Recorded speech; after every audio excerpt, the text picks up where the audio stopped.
Hi again. After watching David's TED talk, one idea kept nudging at me like the big gains we see in sports aren't always about athletes evolving so much as about the changing context around them, new technologies, shifting selection systems, and different mindset about what's possible. Okay, like David argues that those three forces changing technology, changing chains, and changing mindset.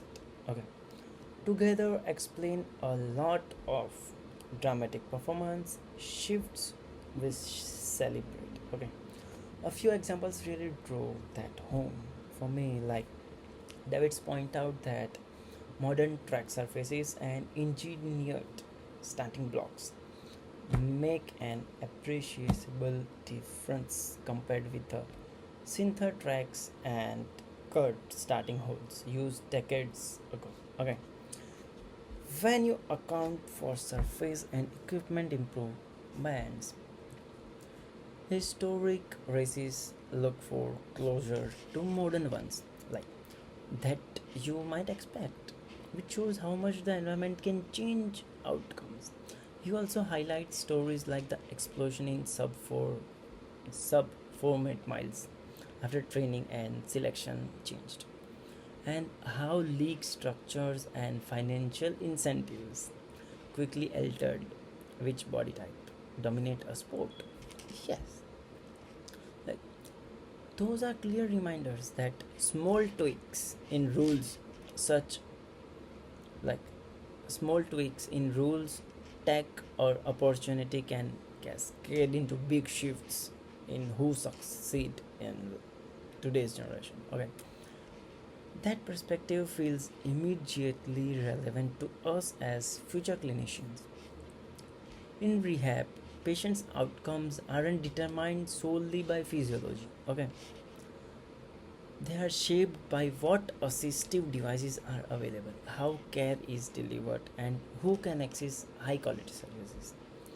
Just as a better shoe or track can help an athlete, a low cost orthotic, a tele rehab platform, or a community exercise program can dramatically change functional outcomes for many patients.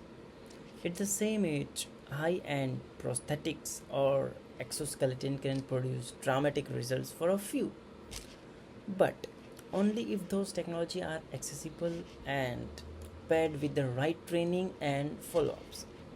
The lessons for practice is to look beyond the individual body and toward the system that enable or limit recovery. Okay, like there are also important ethical questions. If context drive advantage, then access become an equity issue.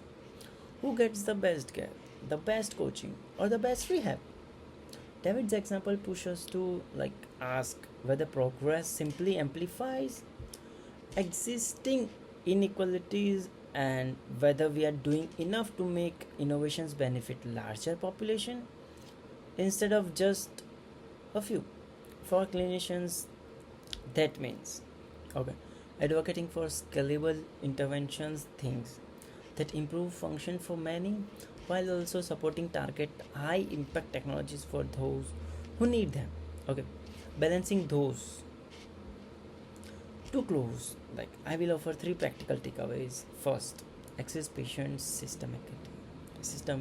Okay, consider environment, access, and technology as drivers of outcome. Second, prioritize scalable, high valuable interventions that maximize population impact while still making room for targeted innovation. Okay.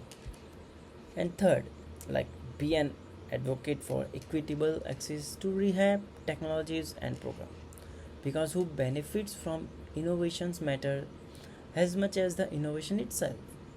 Okay, now thanks. I look forward to discussions of